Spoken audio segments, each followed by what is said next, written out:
Hello everyone, it's Shane Kanto, your Wasteland reviewer, and I'm here to review Season 2 of His Dark Materials. And this is an HBO fantasy series based off of the Phillip Pullman novels. And basically, Season 2 really covers The Subtle Knife, which is the second book in this trilogy after The Golden Compass was covered in the first season. And this show is very ambitious. You can tell that HBO had a void with Game of Thrones leaving and trying to fill it with the Westworld, trying to fill it with His Dark Materials. Obviously, this one's not like a long-term fix because there's only going to be 3 seasons of this based off of these books.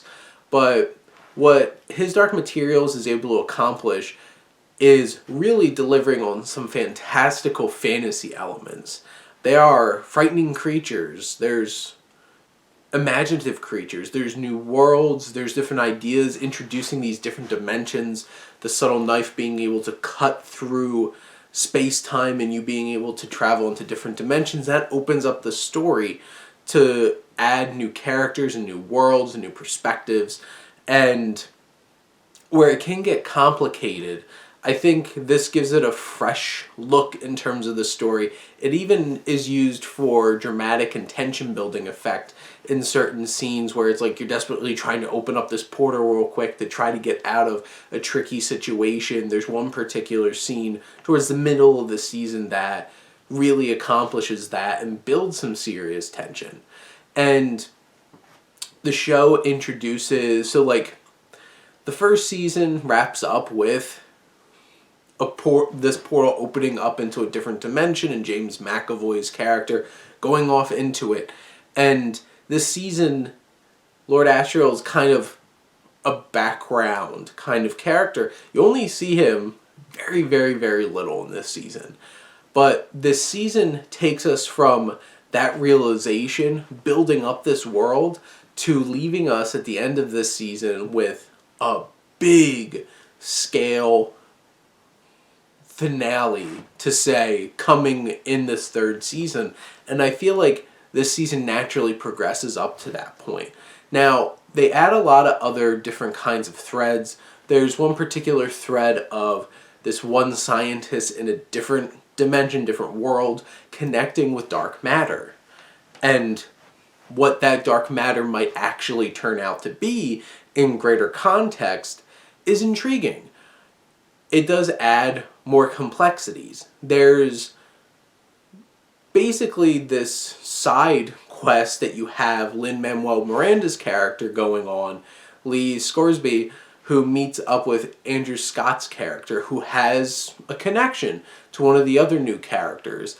And that has a lot of exhilarating action and adventure set pieces with that side quest. And that's the thing. There's threads that are going so many different ways in this show and in this season. It does feel overstuffed. And in the grand scheme of things, I feel like that thread, it is very self-contained in this season, but I don't know how much really builds itself up to building the greater story that couldn't have been covered in a much more efficient way. Obviously, it's based off of the book, and it's hitting on true threads to the book. But it does accomplish certain things. This particular subplot does incorporate some more emotional moments and more impactful moments that raise the stakes of the show.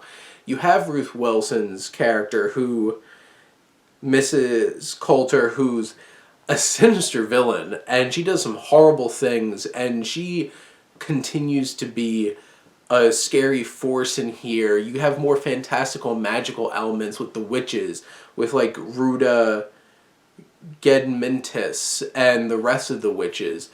At the core of it, though, you still have Daphne Keane, who's giving a really strong performance, and we're going with Lyra through this whole world and these different worlds and building this tension. And you have Will, who's played by Amir Wilson, who becomes a big character in this season and gives us another hero to root for. And I think his addition makes for a strong building of the series.